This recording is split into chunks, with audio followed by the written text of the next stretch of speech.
Grand Rising, Grand Rising, Grand Rising, people. It's your guy, Inspired Seeker, coming to you live from nature once again. Hope this message finds you well. I'm doing great. So, this one is entitled Why You Keep Attracting Narcissists and Other Toxic Individuals into Your Life. Again, why you keep attracting narcissists and other toxic individuals into your life. And I want to start this by saying that sometimes God has a way of getting our attention. All right. As we know, God is a God of mystery, right? We say God works in mysterious ways. Okay. So one of the ways that God uses to grab our attention is by using narcissists. All right. God may send a narcissist into your life in a sense to force you to go inward and dig deeper within yourself. And He's doing this not to punish you, but to awaken you to what narcissism is, and also to direct you inward for the answers that you seek outside of yourself. All right. So that's one of the reasons why you may be attracting narcissists and other toxic individuals into our lives. As we already know, a lot of people have awakened during these types of relationships. Now, a lot of people have awakened to the truth while they were entangled with a toxic individual or a narcissist. They have actually had a spiritual awakening, and this is how they became aware of what narcissism was and the demonic activity behind it. Now, aside from this, guys, we also know that as empaths, we are like a magnet for narcissists and other toxic individuals. This is because they prey on our empathic hearts. We're so kind, we're so forgiving, huh? And they prey on our empathic hearts to get their way with us, of course. All right. And as we know, opposites attract. Empaths and narcissists are on opposite ends of the spectrum. And so there's always gonna be this relationship, right, between the empaths and the narcissists. What we must understand though is the empath serves as the light. Okay? The empath serves as the light while the narcissist serves as the darkness. In this day and age, we can identify all of this spiritual warfare and toxicity as they manifest themselves as narcissists within society, within relationships, within the community. It's obvious, guys. The more empaths that are awakened, the higher the toxicity and the narcissism rise, all right? The truth is that this has been ongoing all along, all right? It's just now it's becoming clearer because a lot more empaths are waking up and they're shining their light on these toxic individuals and their activities, all right? But nonetheless, guys,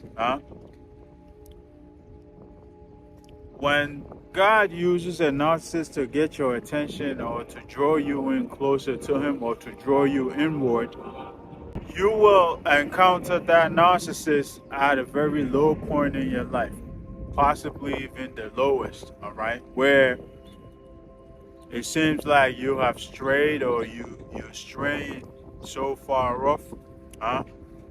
You are at a very low point, and so God will send a narcissist into your life. And we know one of the ways that narcissists like to attach themselves to their victims is through what I call the window of approach, okay, which they go for the lowest hanging fruit, okay.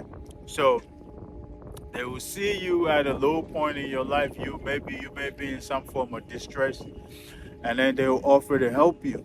Okay, they'll come in like the Good Samaritan, and they'll offer to help. Okay, in that process, guys, when they finish helping you and you get on your feet, they turn around and ask you for an arm and a leg, expect you to repay them in such a big way that it takes more from you than the actual help that they offered to you initially. Okay, so let's understand that, guys. All right, this is a way that God may use a narcissist or toxic individual to get your attention. All right, when you are at a low point in your life.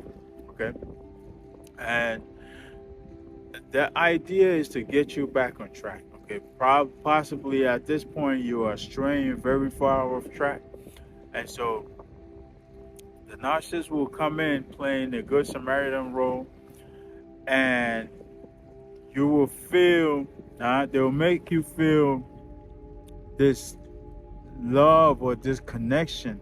All right, when it feels like there's nobody to trust, huh? When it feels like you questioning God, you questioning your faith, or even you're asking God to use you as He pleases. Okay, so God will turn you into that person that He wants to use, essentially, and one of those ways is by putting you through the ringer. All right, and exposing you to all of this toxicity out there, because you have to have a testimony to be able to do God's work, essentially. All right. So that's one of the ways, guys, and one of the reasons that God may send a narcissist into your life. All right. Another reason why God may send a narcissist into your life is that you go through a narcissistic experience, you go through a toxic experience, and you do not learn from the experience. Okay, you do not learn the lessons that the experience was meant to teach you. Okay, we have to understand nothing, absolutely nothing happens by mistake in this world, guys. All right, everything happens for a reason. All right, nothing is a coincidence, guys. All right, we have to understand that everything happens for a reason, and so when you undergo such a toxic relationship, or when you undergo such an abusive relationship, you are supposed to learn from it. Okay, you are supposed to learn from the experience. The purpose of that experience was to teach you something, was to teach you one or two things. Okay, but because you did not learn, that lesson must repeat. Okay, imagine you're in school and you fail a grade or you fail a class, and you have to redo that class over. You have to retake that class, right?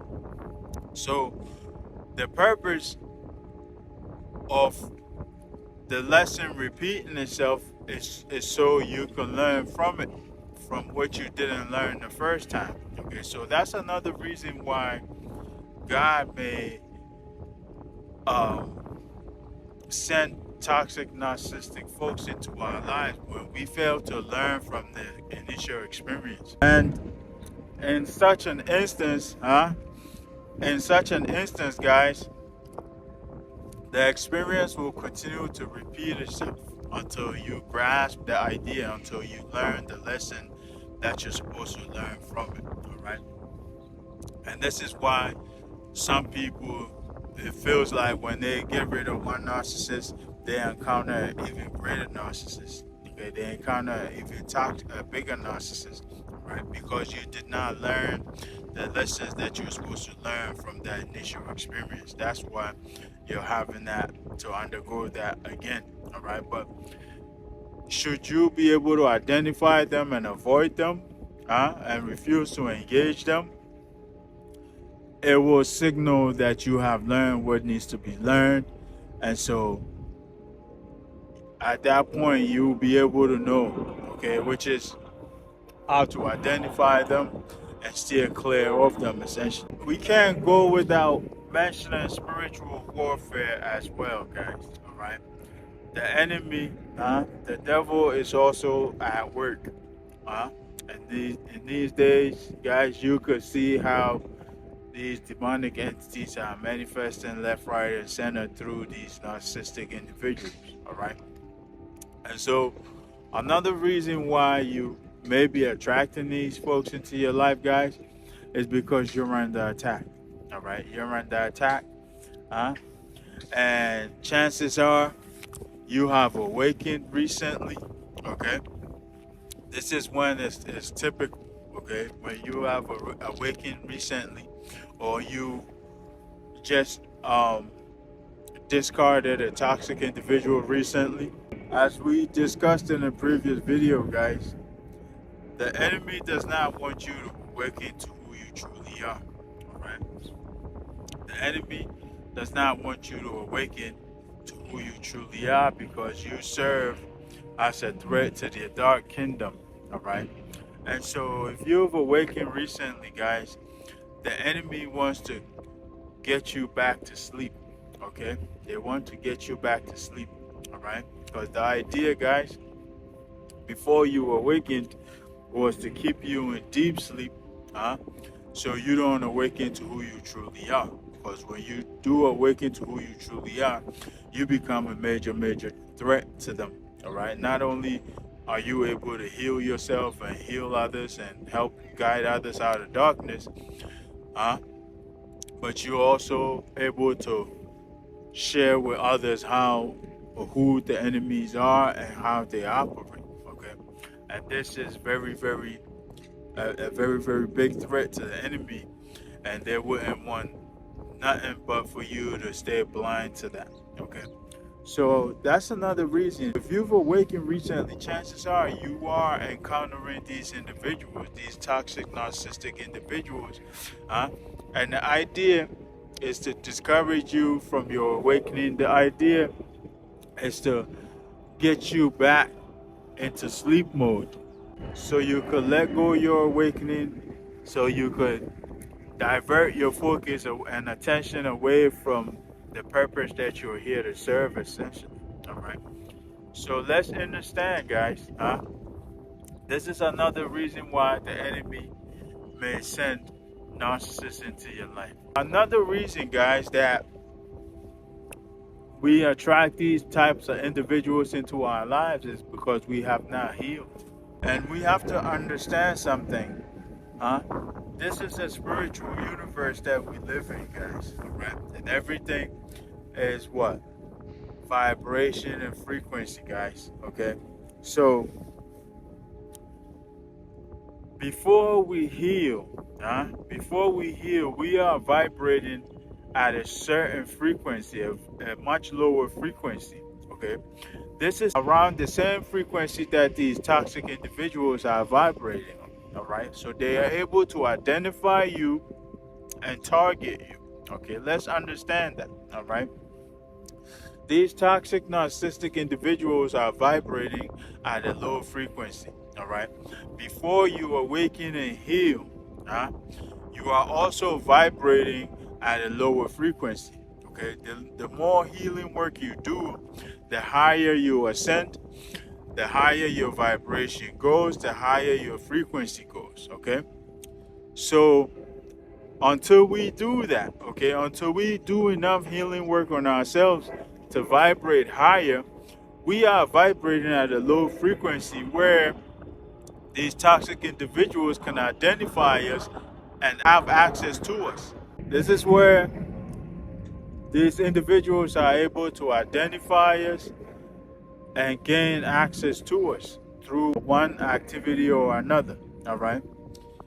Now, when we heal, as I mentioned earlier, when we heal, okay, when we have done enough healing work on ourselves, we rise up in frequency, we rise up in vibration. Okay, these individuals remain at that low frequency. Okay, they remain at that lower vibration. All right, and so we vibrate higher than them, and we become a vibrational mismatch for them. All right. One thing I must say, guys, a toxic narcissistic individual, guys, can sniff out an empath who is not healed or an empath who is wounded. Okay, because the frequency where you're vibrating at, guys, it gives off this signal that you are either wounded or you have not healed. All right. Likewise, when you do enough healing work on yourself, you give off this vibration or this signal that you have healed, okay? And that you are empowered, okay? And so they will avoid you at that point, all right? You're not the same match for them, essentially. And so that's another reason why you may be attracting narcissists and other toxic individuals into your life, all right? Because you have not done enough healing work on yourself. You have not healed enough to raise your vibration. You have not healed enough to raise your frequency, all right? And so you are a vibrational match for these individuals, all right? The more you heal, okay, the higher you ascend, huh? The more awareness you gain, the more clarity you gain, the more discernment you gain, all right? And this will help you when dealing with these, identifying these toxic individuals and avoiding them, all right? So that's another reason why, guys. If you're someone who finds yourself in this type of situation, if you're someone who find yourself awakening recently, guys, then some things you may be able to do, guys, is prioritize your healing. Okay, prioritize your healing and know the importance of being alone along your awakening journey. Okay, it's very important to be alone, so you don't expose yourself to these toxic individuals and other attacks. So prioritize your healing, guys. Okay, prioritize your healing because this will help you ascend higher. This will help you elevate in vibration and elevate your frequency. That way you become a vibrational mismatch for these toxic individuals. All right. It's very important, guys, to prioritize your healing. All right. It's the only way, guys. All right. It will help you gain deeper awareness. It will help you gain greater clarity. It will help you gain discernment as well. All right. Which is something that you need in this new word of spiritual warfare. All right. Another thing you may be able to do, guys, is that you set and enforce healthy boundaries. This is something that you learn during the healing process. Okay, you know what's good for you and what's not good for you. You know what you can tolerate and what you cannot tolerate. All right, and so that's another thing that healing will do for you. All right, and that's another thing that you could do to avoid dealing with these individuals or attracting these individuals into your life. All right, you have clear, strong, healthy boundaries. All right. Another thing, guys, that a lot of people fall into, guys, is codependency. Okay, codependency, and this will expose you to these toxic, narcissistic individuals more than anything. All right. So if you're someone who engages in codependent relationships, then begin taking steps to rid yourself of codependency. Because what you're doing there essentially is giving your power away. All right. So that's the three things you could do to help you get rid of these individuals out of your life and keep them out. All right. Number one, you prioritize your healing. You focus on your healing. All right. It's very important. All right. It's very important to be alone during your awakening so you can focus on your healing and prioritize your healing. All right. It's very, very, very important, guys. All right. Healing is very important. It will help you ascend faster. All right. It will help you gain discernment. It will help you gain greater awareness. It will help you gain greater clarity. All right. So prioritize your healing. That's number one. Number two is set and enforce clear, healthy boundaries. All right. This is something that comes along the more you heal. Okay. You'll be able to identify what you like and what you dislike, what you tolerate and what you don't tolerate. All right. And in the process, you'll be able to set and enforce clear, healthy boundaries with others. All right. And number three is what? Avoid codependency. Okay. Avoid codependency. Don't be codependent with others and don't allow others to be codependent with you. Okay. When you do that, guys, codependency, I did a video on this, guys, you give your power away. All right. You give your power away. So These are, guys, the reasons, huh? Why you may be attracting narcissists and other toxic individuals into your life, and 3 ways what you could do to help you get rid of these individuals out of your life and keep them out for good. All right. So I hope I made it clear enough, guys. If you enjoyed the message, then give us a like. And if you're new to the channel, take a moment to subscribe and turn on the notifications so you'll be notified every time we upload. We do our best to upload every single day. We discuss spirituality, narcissism, and personal development on this channel. So if any of that appeals to you, then stick around because there's plenty more to come. All right. Also, share your experiences in the comments. And if there's anything you would like to add, also share it in the comments. And share these messages with loved ones, guys. It's very important that we share these messages with our loved ones so we can all become aware of what's happening out here with these narcissists. All right. Other than that, guys, let me leave this one here. Until next time, peace, love, and more light.